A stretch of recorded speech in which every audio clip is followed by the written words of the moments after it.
So magandang umaga po sa inyo mga kapari ko. Nandito po ako ngayon sa sa may Riverside, poblasyon na Pampanga. Piyesta po kasi sila ngayon. So pupunta po kami ng palengke para mamili ng may luluto namin kahit konti lang po para kung sakali man po may dumating na bisita, meron po kaming maihapag sa kanila. So tara, samahan nyo kami mga kapari ko. So ayan po mga kapari ko, naglalakad po kami ng biyanan ko, papunta po kami ng palengke. So may tawag doon, meron po lang siyang nakausap about doon daw sa mga uniform niya. So tara po, punta tayo ng palengke.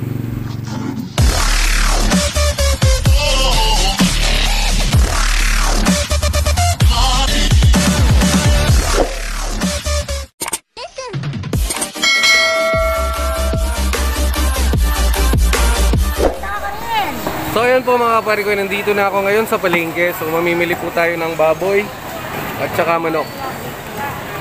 So iba-iba po yung presyo ng baboy nila dito. So ito daw po na 340 ang isang kilo sa kasim nila. So dito po sa medyo is 300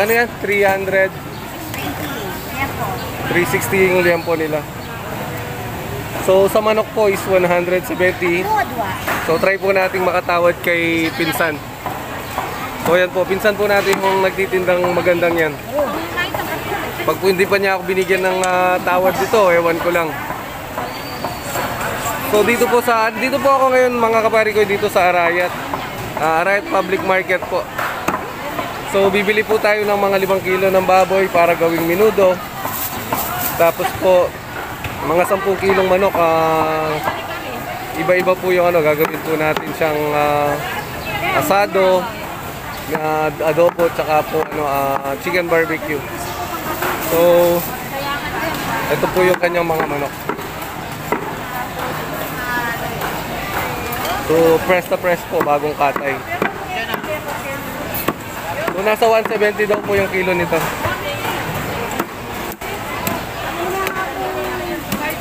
Ayan.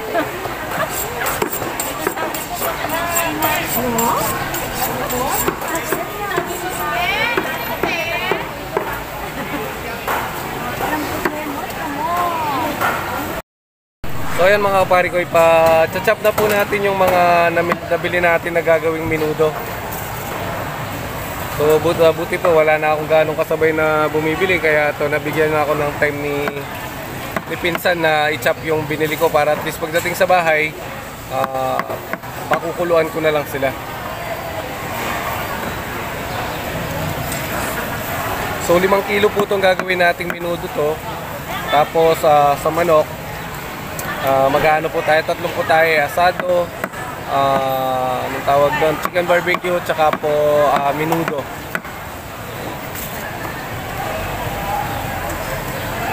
So ayan po si pinsan, napakaseryoso niyang mag-chop-chop. Baka po, syempre alam niyo naman na itak po yung hawak niya, baka masugat pa siya.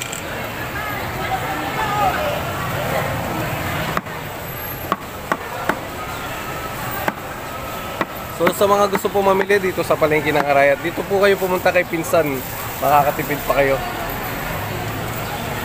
So iwas na po, tawag nun, iwas na sa pagcha-chop, may konting discount pa rin po. Ito yung mga manok niya, napakasariwa po. So kukuha po tayo dito sa mga manok niya ng mga 10 kilo po para at least 3 po tayo po kasi yung gagawin natin. So hanggang mamaya po mga kapari ko. So titingin naman po tayo sa iba. So ayan po mga kapari ko, tapos na niyang na-chop yung 5 kilong baboy. So ayan po, susunod naman daw po niya yung atay. Ito po, atay po siya ng baboy. Panghahalo po natin ng sa pang menudo natin.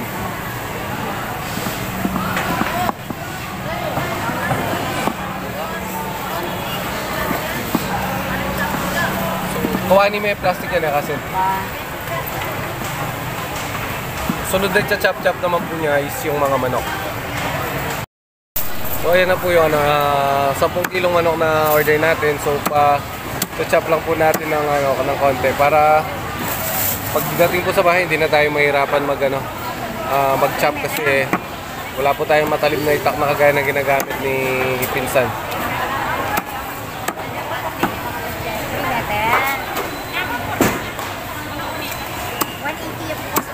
Yan po, napakakasanayan na niya sa pag-chop kasi dito na po talaga siya lumaki sa pagtitinda rito sa palengke.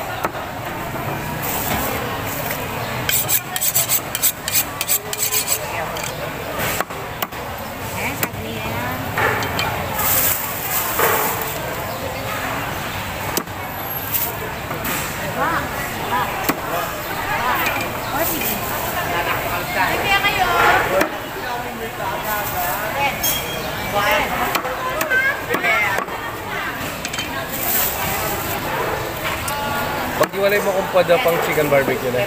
Pilan? Pilan? Chicken barbecue mo yan. Puro... Tapos na gawan mo na lang chatid wang ate na yun. Red Bull. Oh, pada pong paksakin. Okay na rin. Hello, shout out. Pinakamaganda sa palengke. Ako lamang. Jenny Koy. Oo, Barbecue oo, ang kaya pang barbecue. Pong pakpak. Ilan ka rin eh. Ang YouTube channel mo siya. June at Makoy. Please subscribe and link the ring button for more Sado. video. Dua. Oh, yan. Sabi mo na kanina. Oh, sige. Sige, pipi. Minsan na pa maglinis ko kanita.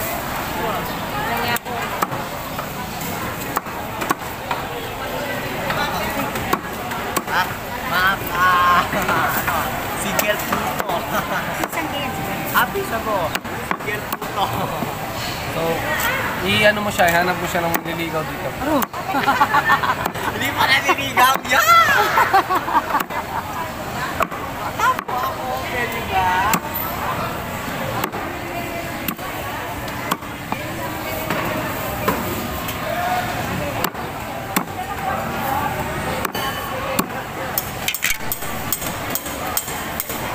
So, ayan po, tapos na niyang na-chop yung ating pinamili. So, tara po, balik tayo sa bahay para po mabanlawan na natin at maisalang na. So ayan mga kapare ko, yaba po hinihintay natin yung mga pinamili nilang pansahog. So nilinis na po natin yung pork. Ito po yung pork natin. Tapos chicken po.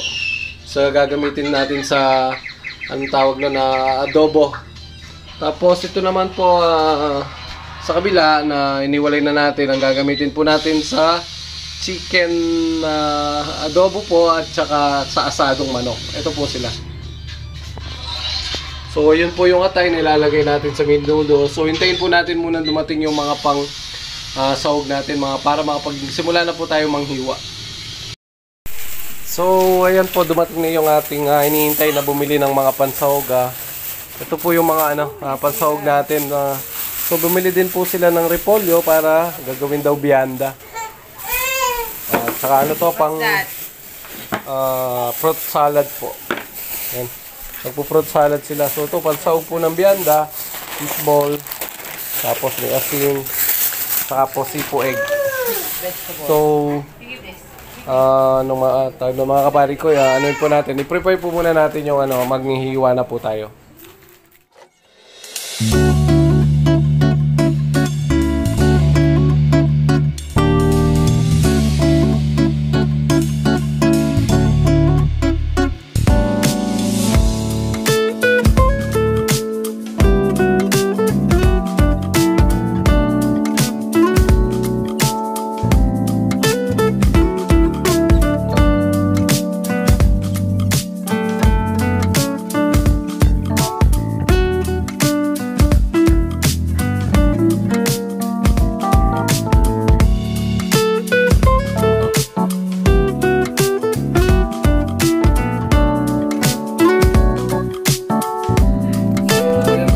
Nagluto kami ng sinigang na hipon sa Sampaloc po.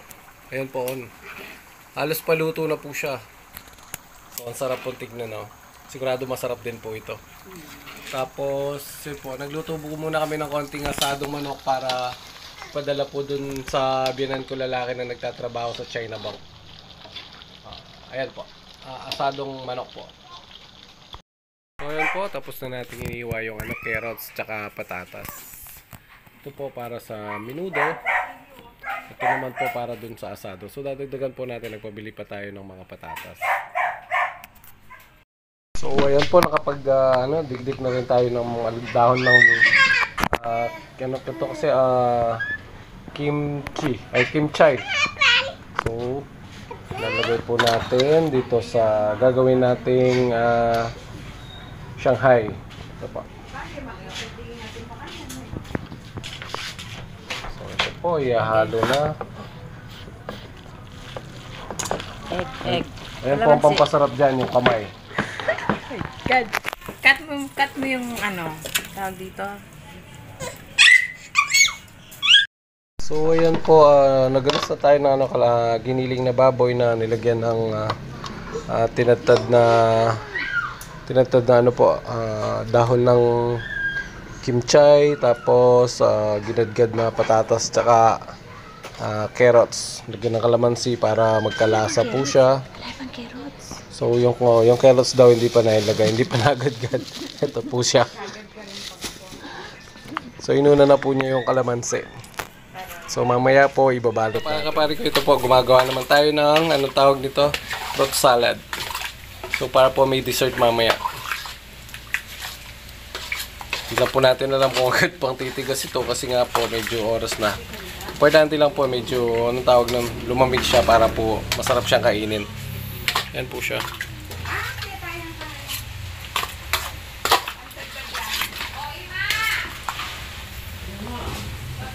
Yan po, bali isang lata po siya ng ang tawag ito. Today's mixed fruit na may isang malaking keso, 2 gatas, tsaka po Nestle cream. Yan po siya.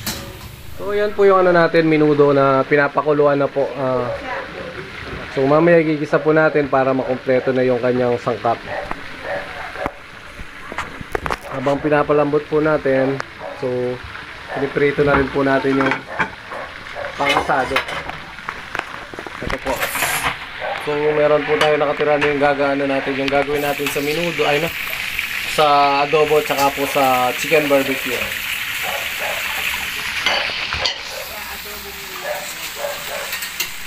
So ayan na po yung menudo natin, luto na siya. Hindi na po natin na-cover yung pagpapagisa kanina kasi may mga ginagawa din tayo sa labas. So, ayan na po yung finish ng ating menudo.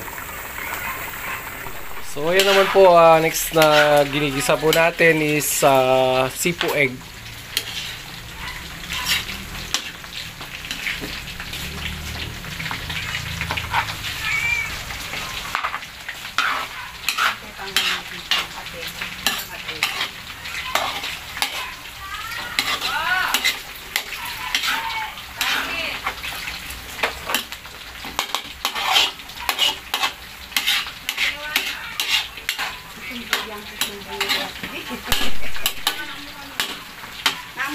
Ano yun?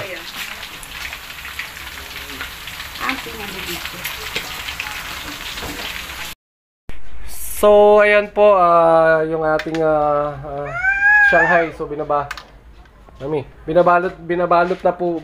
na po ni Mrs. yung mga Shanghai. Ayan po. So, yung bata po makulit talagang mula kanina, walang ginawa kung hindi manggulo. So, ayan po. So, mamaya po ipiprito na natin yung Shanghai pag nabalot na nilang lahat. And po si Mariel, binabalatan niya yung mga itlog ng pugo para po doon sa ginigisa nating sipo egg. Ayan po siya. Siya rin po yung nag-separate ng mga pabalat.